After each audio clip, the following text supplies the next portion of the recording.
Shalom bien-aimés, partout où vous nous suivez. C'est votre émission à la découverte du monde satanique. Eza émission Oyo, Toyambaka Batu Oyo, Babimina Monde ya Molili, Baye ko dimela nzambe pe bandimeli nzambe, nde tolikisaka bango, wete mukanda ya Ezaïe, et biso ke tang moto azobima na monde ya Molili, apanze yango, atatole yango. Alba que l'Éternel a délivré Jacob. Vous savez, Satan est tenté d'agir d'une manière ou d'une autre. Yamutu ya pona biso, et ça était tuebake tango Satana ako sala biso bana na nzambe. Tozana possibilité ya kumilengela. O nzamba salaka ete azobi misabatu oyo babimi na monde oyo ya Satan bakoya epa ya nzambe. C'est pourquoi nous sommes contents, tako bona mutu abongoli motema ndenge Bible lobi esengo ezana ba oyo bako bongoloka motema mpe sengo ezana lola soki mutu moko abongoli motema. Na poko ya lelo, nous avons une fois de plus notre bien-aimé oyo tozaki na ye la fois passée azali moko ya bana na nzambe ya centre d'éveil spirituel oyo ezali na terre jaune koleka aéroport epai wapi ezali ya kokambama na motu na nzambe pasteur Paul Vula, me ye délivrance ya ye azwaki yango kolekela maman Régine Walesa oyo akomi mpe garde corps na ye. Bonsoir ndeko. Bonsoir. Ok, je pense que bato ebele balandaki yo, bamosusu balandaki yo na poto, bamosusu balandaki yo na libanda mboka pe na Kinshasa, tozwaki mituna ebele. D'abord, on s'est présenté aux anani au sakinini avant to banda mituna. Mpona baoyo balandaki yo na yino te na mokuse. Kombo na frère Joël Kisinzi nazaki moko ya bato monde molili ne lelo na bimi na monde molili na komi mpe osalela nzambe lelo naza sécurité ya maman Régine Walesa na terre jaune wana na kokumisa na nzambe. Ok, ça va. Bato bele babengaki tokobanda nanu na mituna oyo bato batunaki la fois passée. En tout cas, il y a beaucoup de gens qui ont posé des questions. Yo zaki surtout même na plateau te mais itune yaki lokola ndeko oyo alobi bonsoir, demandez-lui si tous les liens diaboliques lui ont quitté. Alingi ayeba soki basenga nyonso ya Satana esi elungwe epai na yo. Donc wana nde mutuna ndeko atuni biso. Est-ce qu'on peut répondre nini? Bon, elongwaki parce que moto nakutana na ye wa délivrer nga. Kombo na ye Glody Diwa depuis Matete. Ok. Moto nakutana na ye wa délivrer nga. Donc aza na puissance nzambe makasi. Parce que ebele ba mekanga bakokanga ti. Mais ye a partir ka maloba ya pamba milimu mabino ste bimaki kaka mukolo moko wana kutuna senga délivrance te. Ok, merci. Mosusu atoni soki famille na yo elembisaki yo na mabe nyonso osalaki. Est-ce que famille totuna yo soki famille na yo elembisaki yo? Bon, famille non, famille balimbisi ngati misu bazapi na kanda na ngame mabe pe ute pe ka na famille. Soki na komé bongo ezepe ka mutu pe ka ya famille muta komisa nga bongo. Voilà. Et puis maman Esther abi atuni boye bonsoir papa ezanga maman Esther natuni andimeli nzambe. Donc vous allez voir ce soir, nous avons encore des preuves. Je pense que tozana mutuna mususu batunaki ezaki akoyeba soki maman Régine oyo asalaki yo délivrance soki azali abangaki te parce que mutuna wana c'est revenu à maintes reprises. Est-ce que maman Régine abangaki te pona kosala yo délivrance? Est-ce que abangaki te ke bana na ye bakoki kozwa likama? Alors nous avons parlé avec maman Régine. Le numéro est affiché, le 081 125 47 45 47. Oko comme le bison koma ça sera bien et nous allons vous répondre. Mais tout le extrait Oyo, il y a entretien tout ça qui na maman Régine Walesa. Si nous prenons le même langage avec la régie, tout le monde extrait Wala. Ok, bah, la mission qui batunaki pour la moine la petite qui batunisoki ozo obanga kite ki mwana wana ki kokotia bana yo ki to ko koloka yo ozana ko banga wana tiso eloko liboso na koloba kindoki eza na se Jésus-Christ azali kolo mutu akoki koya lelo aza na kindoki bana bamikolo neti mwana oyo azotémoigne likambo ya kindoki eloko ezosala ke bana nanga bakozwa kindoki te eloko ya liboso naza bien formé epai ya ye moko Kabundi Walesa na mwasi na ye mama Angèle Walesa formation bapesaki nga onction oyo ekotaki kati na nga ekopermettre te nga na banga kindoki yango bomoni témoignage ya garçon azalaki na ndoki pe ndoki ya niveau ya sete ndoki ya niveau ya likolo azoboma bapaster etango ayaki epa na nga ye aza ndoki ya niveau ya likolo eloko nini akutaki kati na nga na place ona nga na okontinue koloba me lelo na koloba mingi te nalakisi bino ke kindoki ezali na se Jésus-Christ aza likolo naza pe bien formé na papa na nga Walesa na mama na nga Angèle formation bapesaki nga ba délivrance basalaki nga ba prière basalelaki nga yango esali ke nazala puissant na makambo ya kindoki yango komona bato ebele lelo bazodute bino bato bozodute likambo ya kindoki boya numéro na nga ya telefone ezali 089 391 089 391 61 65 090 288 61 35 ba mama ba papa place nyonso bozali lelo kindoki enyokoli famille ebele enyokoli bana ebele ba mama tozobenga bino toza na 3 payote avenue Musée Laura numéro 12 ba mama ba papa boya kozwa mwana na yo te lokola komi ndoki lelo bwaka ye kobwaka ye te yaka na ye na nzambe ya Walesa oyo azolongola kindoki lokola lianzi ba mama onyoso baza na Paris baza na France baza mokili mobimba numéro ya telefone yango 089 391 8813.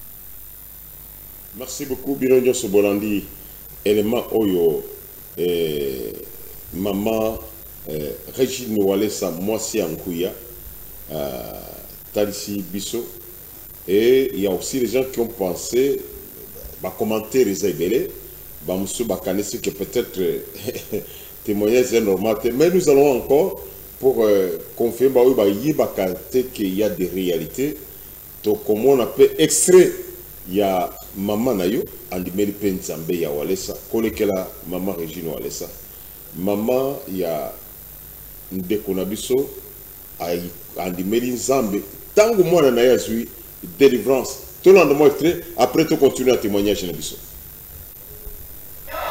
donc la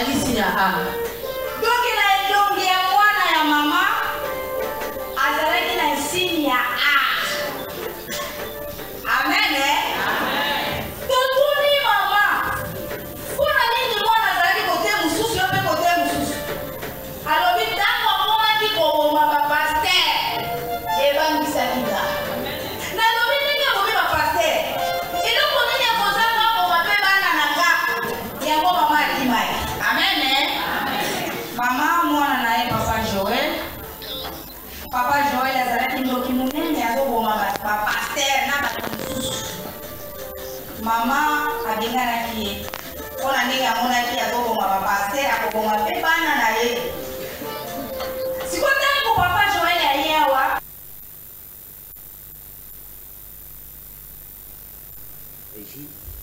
Je pense que vous avez suivi Nalingak Bomo na pe maman na ye parce que bato musu bakatiki Joel akoyi na lolate maman na ye azali a kolekela oyo délivrance salami pa mwana na ye maman n'a pas de bénizande. Nous avons tout continuer. Oui, c'est comment tu as commencé à opérer Osaka déjà Mokonzi, Namonda Kindoki, au Koloka Kabato, au conseil d'un accident.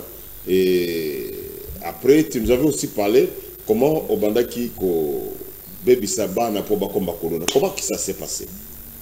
Bon, nous avons Baby Saba n'a pas combat Corona parce que Bana Bazali Titi, mon autre Titi Bana Bango, on a ce qui on a réussi au Tambola. Sur notre temps, on a visité chaque jour. Même si on a vu que mon eau a la tête, mon eau qui a la boutique n'était. Nous avons qui ont utilisé des bananes. On a potisé minimum encore soit na juste sirènement la tienne en zoto. On a joué en les canards en le banc sur la boutique n'était. Tisuka sur mon amour a bimé du banda. A quelque makuluna, a quelque mandumba. Dans la go utilisé pour la façon. Koyo, yomoko c'est gars qui yomoko format qui peut grouper il y a 50 personnes. Bon, on a mon na formaki. 50 personnes pour nous on a mon formaki. Ou bazaki otambola nanga moko. Nazaki otambola bona ba commune belé. Pe façon ya otambola na bango on dimatike ngapela otambola ba kuluna. Mais ngamone na invité bango. So na zuimo, na zubi batuma na monde molili. Na tibo na kati ya nzuto na bango. Donc on a na loba, yango ba bandu kilanga. OK. Sikoyo à part ça, nous sommes sur ça qui avant tout comme on a dit. Bon, avant comme donc maman sala qui zaki belé. Maman sala qui zaki belé ngana. Bon ma qui ba de belé. Donc la salle qui peno singa pena qui na sala parce que grado nga zaki nango na ibité muto o pena ngo ko isanga. Parce que e belé pe ba kokanga peti. E belé pe ba o batala nga pe ba kufa pe kaka bongo. Na onga zela nango. Mais tindi et qui kolekela ngana kuma kosela nzambe beza facile. Comment expliquer que c'est exact que au banda ko kota na ba église au banda ko kota ndengeni. Bon na église ils ont l'église ebele ba passer be ba osela nzambe ndenga soloti. Au mona osela nzambe me kuma nzambe ngana na ngome animer nzambe ndenga soloti. L'église ana nazaki kotamba ba chaque dimanche sur moi ka ki non 11h beti pourtant 11h beta ba elle pena ke molimo sata kitaka na kati aba oya yi ayoko osala mona passer suka komi na maluba moya nguya makasi mo bandima so kuya me o pasa na nguya ti na ibaka ki o asa nza beti so na koti wana ngasko na molimo na bimisu molimo wana koti na njoto na ye na bandisiko ko utiliser ton na bando utiliser donc ibino bomona ka ki yemto te ibino yemto te mutisa ngande na ko moti ndisiko bino celui qui est na talibongali na zumolimo na bimisi na jusqu'au yaye moko na ke sali la esiko 2 jours 3 jours non lingate ke à vivre sous non longo lai so au bado au côté de l'église ba kala ko découvrir que aux ala kido qu'est-ce qui te faisait que pour ba ke au côté de l'église kido ki mona na bon so ze nzambo ko mona nga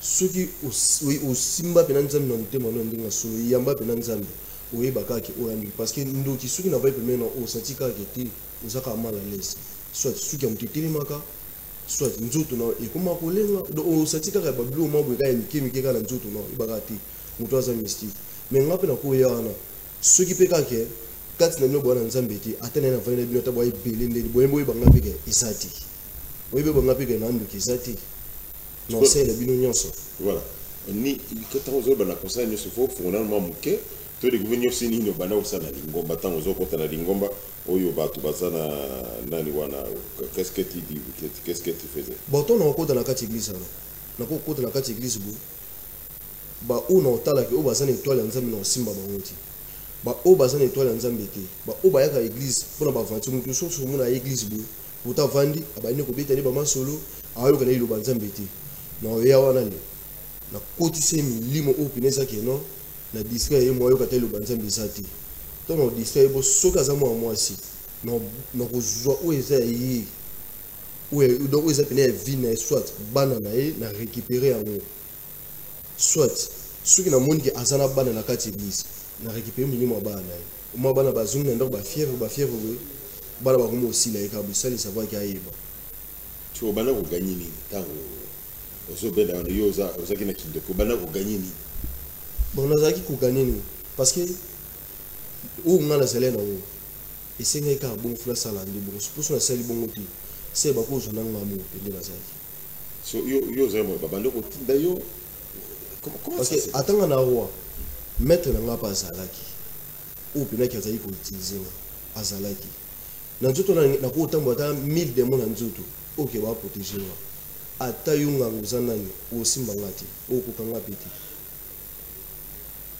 OK ce que to comme na niveau maintenant il y a délivrance na yo au kota ba mangomba tout ça o yiko zo délivrance na yo bon tine vous na zo délivrance ngamo peli ke na yo nazaka na mwana makut na biso azaka kizenga ngana pe mna komisa kizenga ese ba mo bili awumela na vanda comme c'est kizenga problème bon ceux qui la famille bino bolinga ngati na vanda le yo zando ke so ba ko linga yo komana na famille tant que tu vas na yo so linga nga ata mo ko moto na tika sala mali mais so ko oyina kanga o sela ngeloti donc no mutema oyo ngana talio ka budo ese na ka funa sala ka mabi pour souffrir so ngana souffrir c'est pour souffrir na linga tika yo zala bien et au sala ba moi ngala déplacer qui c'est moi déplacement mike ba yeko so mona na kizini ba mimi ne gisa mariage nga zalati baki ba c'est mona na divorce mona na zonga bina normal taka mta otanga na basoyi azonga normal sikoto na yebo note mutazaki kizini mende na zongi siko normal ngamo siko ko molikela nga ba beti nga lili solo na ke ko sokola ritu na zonga bo na kuta ba wa manzema mama riche on nzama mama riche na sala nzama mama riche na sala ndi nani mama riche no ndine ponga nezaka olinga tina yoka mutu waza 6 makasi so za 6 makasi ngana oluka kana yeba yo so zana tinga mona ina vana biti funa ibano mama riche na so zana ya ko yeba nga ba ku sa yo koti mwana wazaki kizengi wana ya mwana makulutu na yo yo baby sakaye comme la baby sakaye c'est azaki na mwana mkobi asi abotami ayo ko beba si akoli et c'est tant ozala la mwana mke parce que akola nango mwana donc abotami azokola nango ti et au manifester ti na kimokolo sikoyo tango baki na bakene bakesa les délivrance ayo zo délivrance parce que délivrance nenga sepele nango voilà bon église eza ya pasteur Walesa mama Regine asa oyo ko sala na église ya pasteur Walesa c'est normal. OK. Après na yo lala na butu kanda na zaki na mwana komboka ya mama Regine voilà.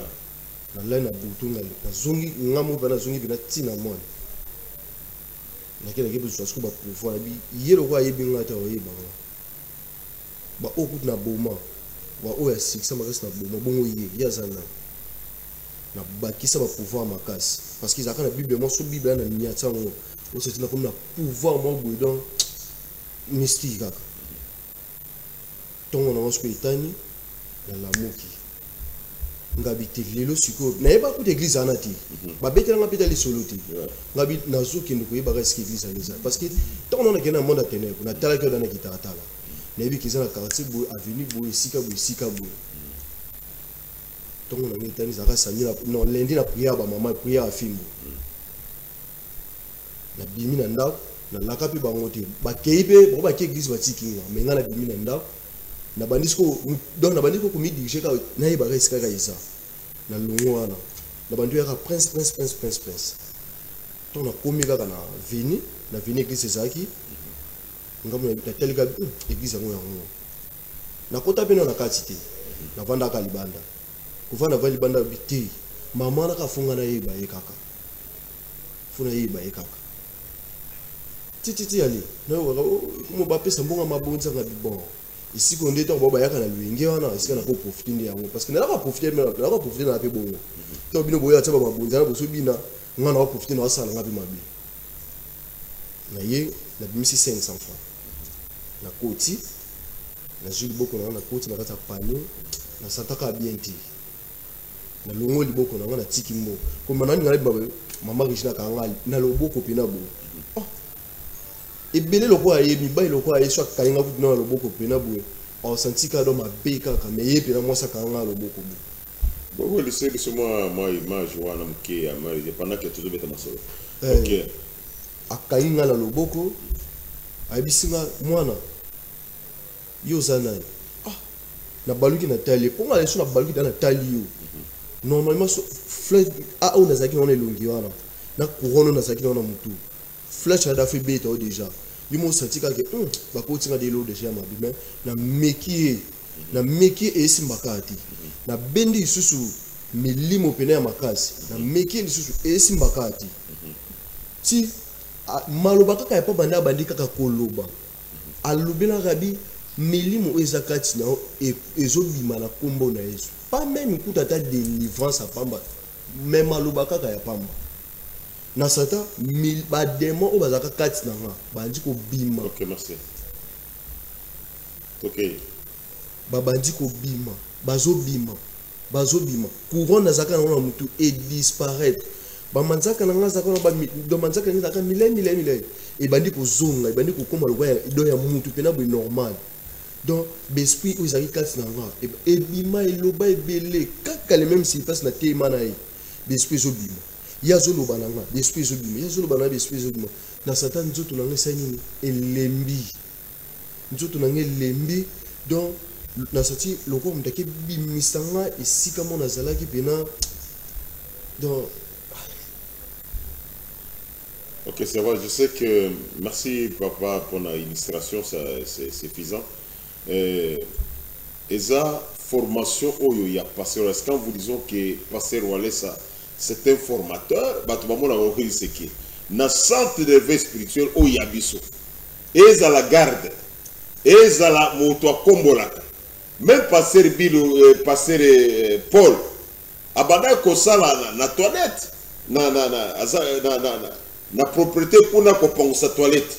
Donc ici l'onction est facile à retrouver na kati centre de réveil spirituel. L'église vide et opéré par miracle. Donc ce sont des choses que nous vivons ici. Ce n'est pas tellement étonnant parce que les gens pouvaient se demander mais comment maman boye moi si à console non c'est normal car au côté kaka na centre de réveil spirituel avec les coachs c'est retenez que oyambi yango et puis quand oyambi yango c'est normal vous savez que ça va te bénir baïba quand même communiquer nguyo ezana kata bango ko kabona pas batu c'est pas facile de le faire mais ici pour vous montrer que ça biloko moko authentique voilà que notre sœur est tentée de faire de grandes choses non seulement ezaka pona kindo ki chaque lundi azakawana zo sala ba opération pona ba maman mardi azakawana na délivrance pona batu nyos ba miracle ya minene zo salema ndeko tokoba mais c'est quand même que vous avez quelque qui na signe ana na elongi tout ça bon comment ça s'est passé signe ana ce que vous avez signe ana ce qui vous a mettre té moza na ngopesati signe ana ce qui vous a mutu moko za na grade ya likolo ndeto mona ba général ba colonel nde ba laisa ba pété kuna pesa la pe bongo na kindo pesa la pe bongo bala eza ba grade na ngo bato mais ngasko na zope na grade te na umila ngazo na grade ya mukulu moko 081 125 45 47 nous sommes en direct sur Show TV la chaîne des choses spirituelles maman ya trésor nambiza atunyo mutuna est-ce que depuis ozo sambela otikala komona lisusu banoki wana bayi kotala yote obien baya kotongisio te non parce que baoyati muto na na pemben aza pene ya nzambe donc nzambe pene utiliser ana puissance non ya nzambe tant aza la puissance ya nzambe yepa zo kabola ngona nga ernion surtout azo tanga loboko ngape option na pe isola ta pe moi les appels maman moko ya poto atuna ki mutona na WhatsApp alobi est-ce que est-ce que au bana quand même temps bato baso bela makila yesu tout ça tango bana peut-être au côté de ni ngomba au moins qu'est-ce que au bana comme on a qu'est-ce que vous voyez au bana ko sentir aussi yela yo bon to sur une petite église ah oui ou bien au côté bato baso ça baso bela makila na yesu qu'est-ce que tu voyais kobela makila na yesu na problème ti parce que biso pe tout ça bela pe ngape na ko yape na kalipe miso na obela pe nzambe na obela pe nzambe mais kosambezaka mutema ya mutu soko za mutema na yo omipesi na nzambe nde losambo na yo kosambezaka atekaka kena bila makila na yesu ti mutema na ona mutu liboso na Ok, papa n'a reçu numéro, il est un peu visible. 081 125 45 47. Nous sommes en direct sur Show TV. Au lieu de Kobenga, comme message, pour tant Isa Mouké, Tozo Bounana Tango, tant Isa Mouké, commandant le message, nous allons transmettre le message. 081 125 45 47. Et ça peut dans des Komoko à tourner à l'obi. Est-ce que Okoko Komona Ndoki, ce qui est dans des laboratoires, Talimutu, au moins que Oyazanoki. Parce que vous qui connaissent que tu peux découvrir dans des là qui est Moutou Azanoki. Ndenge na komi aussi na mo expérience là. Non, non mon souti. Parce que non mon souti na ndeni. Bakata bantene. Bablo tout ezako pesa nga vision na mona. Eza souti. Mais quand le badin quand même au côté obi oyo mwana mai. Attends mwana nzela bu. Et belé pe na mona na ko kuta na pe bo ebika waza wa fuka meli pinga. Mais yo ko mona ebo ezaka. Eza pe na ko kuta na pe po mingi pe au moins 12 heures pour battre kufa to badimaka bakenda ko sa ba mission na bango chaque fois plus on entend manzana ko kuta na bibo au banga ngo kimba pinga na 12 heures battre kufa ba bimaka ko passer ba bimaka parce que ba mission ba kufa na ndenge moko ya mabe na ba accident minimum na bango telinga na ka ba bimaka chaque 12 heures pour non que ko sa ba mission na bango ba mission ba kufa na ba vengeance non mo kilizaka na mambo belé. Il y a une photo qui est mais maintenant, nini okoloba pona batoyo bazana no na monde wana o batikali na monde wana. Ce qui différence pe nini o trouver entre monde wana na koto ya bunjana. Bon, monde ya molili est monde moi souffrance. Aux ala l'est. Dota pungia pamba bo olala ti. Et nous avons que soka ngita misuka bo. Babimelio. Nous en a pour ça bo. Tout ça n'a pas ça beau. Donc, passe ma case. Donc, tant pénal libre ça la fatigue. Tant pénal libre pour nous faire pénal. Attendez, attention au lia. Na cause na lia pénal mais na ka ngati. Maka sezaka ya ngati. Nebika batindenga da mission befona ki sala. Omona. Sko ndena ya manza mi la vie na nga. So donc nzambe nyos tu era facile. Na mona nyos tu ça kaka facile. C'est mam nyos no sala kaka na bien. Ok, sœur Antoinette Nabi Boatouni, Oyamba Nzambe, depuis Yambi Nzambe, et tu as le courrier été, obétement virgule, moi tu beau Kenya, aux hommes sur le monde de la loi. Parce que dans son ou bien tu as le convier Yangote, c'est-à-dire, au moins quand même qui au côté de Zaki Wana, moi avantage Zaki. Ti, ils ont pour un avantage. Dans le monde de molili okolo bakena avantage un avantage monté yondo ko dum do perdre parce que yondo perdre ali obo ma famille ozobo ma batu osaka makambo ya mabe na minza mena vie na nga na tsalo boma mutu te mais nza mende azo pesa ngande donc apesa ngande ni valeur ni na miso ba parce que nga za ko vana batu ti mais na lona komo vana na batu komo le pesa kama na batu na vana yo mutu pona ki no donc na mo lo ma papier mo no sana. Ok, maintenant quand même vous êtes réconcilié avec votre maman et c'est Bozongani, maman n'a eu à mon accord suspect ou bien à mon accord normal. Comment est-ce que ça s'est passé avec votre maman? Maman n'a pas azaka ko banga ngato na zaka na misama bime. Tant ngana ya minzambi na kipi na beni pe maman na. Parce que ngama pe la tsapi maman na bi malade. A benga na nga bima kene na sika yuzulu mo elo na sala. Na zulu malade na tseni. Na zulu mo na lati son pena ka ko bien. Poto mbali wa mone bali ngaiti. Maman na. Mais si tu as un moi, je suis jeune fille. Maman, pour nous, comme un jeune garçon. Parce que tant que maman délivré, na ebisi maman. Na maman na ngapi, na tcha epi lokubu. Ngai mo koto délivrance na ngesi la. Yonde o ebisi maman Regine ke. Ngande na bebisi maman. Ngapi na bebisi maman na. Ngamo pe na ke ebisi maman so maman. Ikende esika ba selenga délivrance. Ba olongolo maladi. Pour na yeba ki maman Regine aza nzamba aza na puissance makasi koleka kuda tana ndoki aza na puissance koleka tana ndoki parce que ndoki okoka opusa pembe na mara régime ti parce que ngana yakana na miso pona boma ndi mais ye abominga ngana yakana miso na nga ngwana ye jamais ngambu na BBC ye akia saile délivrance abiki na sensigne ipesa ngakanda na bikti na ke biloko boma ye na lataka milimo ane pona ke boma ne mara régime maintenant na commandé bo amonanga. Et puis, à Tsanga kaka loboko kaka buna maluba kaka ya pamba milimu mabe komi ko bima. biloko nyonso to ezalaki na nzoto yango ekomi kobima signe a oyo nazali nango na elongi elimwa kaka ndenge kaka natelema kaka na maloba pamba kaka ndenge azoloba nanga natika na komona ne lo abongo te tamona bapase bina meka bango me nayiki nde kosuka kote mama Régine Walesa akenda kosokola yo te parce que tokola monsieur ko ba cérémonie basokoli ye batio bougie ba o basokola batia ba bougie na wana toyebani namona uli pe tokutana pe na bango bayaka pe kozwa pe pouvoir aya zwi pouvoir zwi ba prochette ake koyisaka bato ayebi nzambe te mais aotema liboso ota otema ebi komwa nzambe na ayebi nzambe te mosala nzambe asosolo kaka maloba na prière esili. Ok, nous sommes en train de cheminer vers la fin. Sikoyo tango mokolo yaki d'abord ya liboso na lingomba wana omona ki ba yaya mosusu te.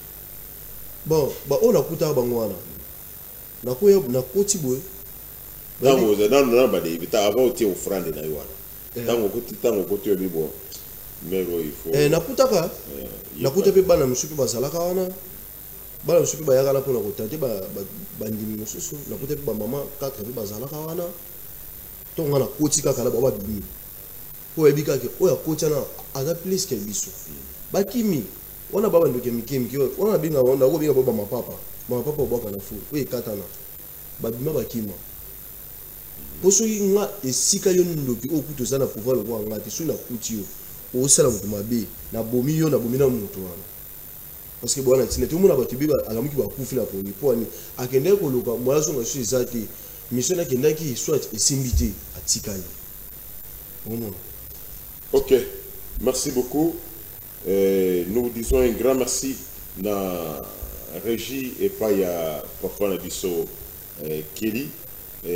Grand merci na baoyo nyonso ba partager ka émission na ba page Facebook na bango notre bien-aimé Lydia Moulonga na Australie, Diago na Paris, la famille Kadia na Nouvelle-Zélande.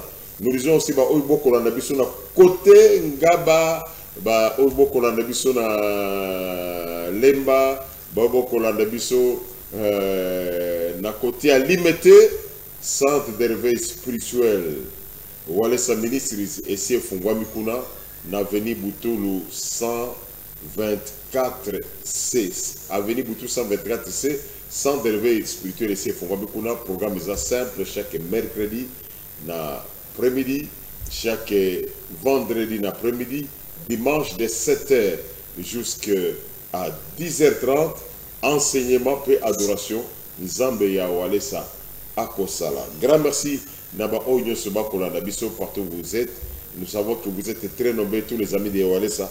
Vous êtes qui na Mituna. Continuez à poser Mituna, nous sommes disposés à même si les amis Mituna concernés, maman Régine, numéro Nazali, vous pouvez le contacter. Le Lubana est sur les Andégani. Le Lubana est à Souka, famille Basundolanga, pour Nazaki Moutamisa Mabe, mais Naminza Benavina, Bisikato, famille Nangela, Bako Limbisanga. Parce que les Arabes volonté n'ont pas été, volonté des airs à Kokunanga, des Mouta Salakanga pour la Zandebo.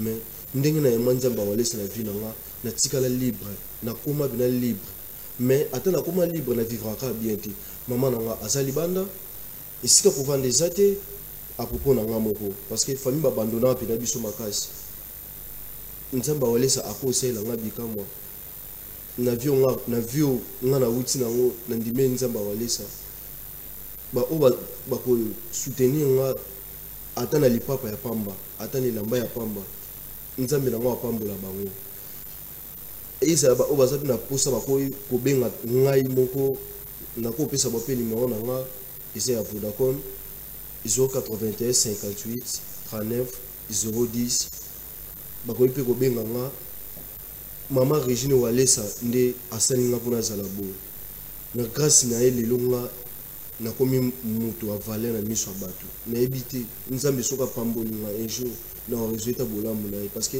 abimisinga na sel bango kotenga na zalaki esika miye bakiti lelo komisinga mutu na kati ya bato mama Régine Walesa na PC car merci na papa Paul na honneur tout ba osala pona ngai parce que na comment vivre na grâce na bango ceux qui bangote mais lilonga azaboti lilonga la ta chemise oti lilonga asomita montre oti parce que nazaka la tata blamba souhaité na tout parce que on a sala na singa na la tata lamba souhaité mais lona comment la tata blamba souhaité grâce na bango nzambe wale ça.